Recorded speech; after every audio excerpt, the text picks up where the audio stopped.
Alright, this is News 14 Carolina meteorologist Matthew East, and another edition of the video cut for you this morning. And of course, the big topic of conversation continues to be Hannah and its possible effect in the Carolinas. And again, I'm going to apologize. There might be some audio irregularities, and Skip deal with that.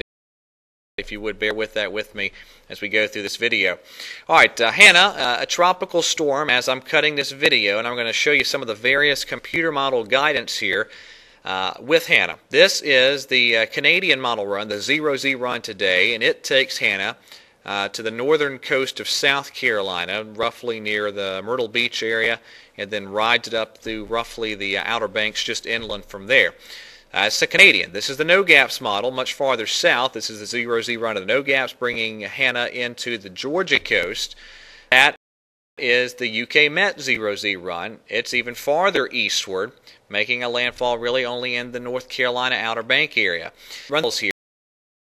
This is the GFDL model, and it brings Hannah to the coast on the central South Carolina coast. That's the Hurricane Wharf, and it would bring it up to North Georgia or extreme southern South Carolina for a landfall.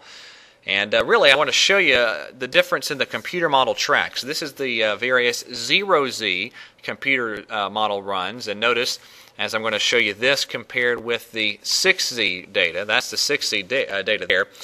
Notice there was an eastward shift in a good deal of the modeling. So again, there's the 0Z right there. There's the 0Z. And that is a C. A lot of the modeling made that eastward shift, and you're going to see that until the system gets more firmly established. Those model runs will be shifting back and forth from east to west.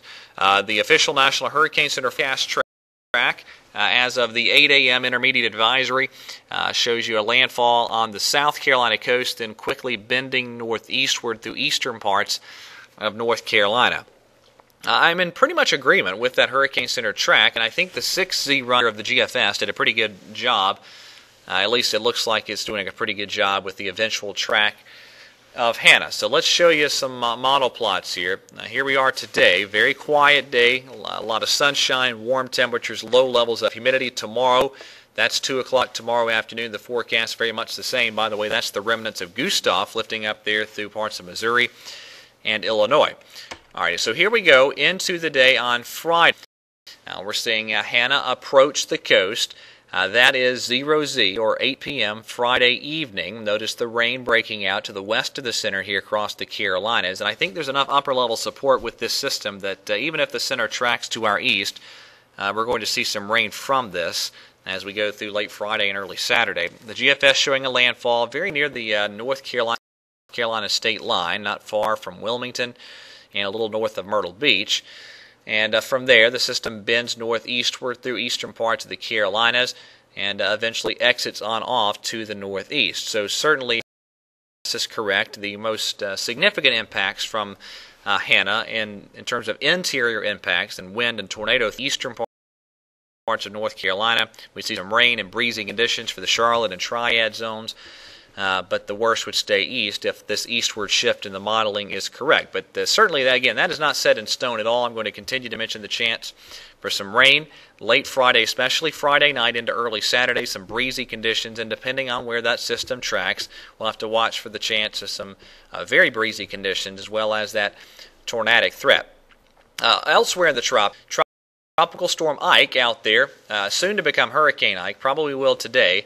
And we're going to be talking about Ike down the road. It sure looks like that's going to wind up making a U.S. landfall sometime next week. Josephine in the far eastern Atlantic. Josephine looks like it's going to recurve into the open waters of the Atlantic Ocean. So the bottom line with Hannah, if you're heading to the coast or have interest along the Carolina coast, and we'll say anywhere from North Florida right on up through the Carolinas, keep monitoring it. The system will probably be strengthening to landfall. I think there's a good chance Hannah will be a hurricane at landfall.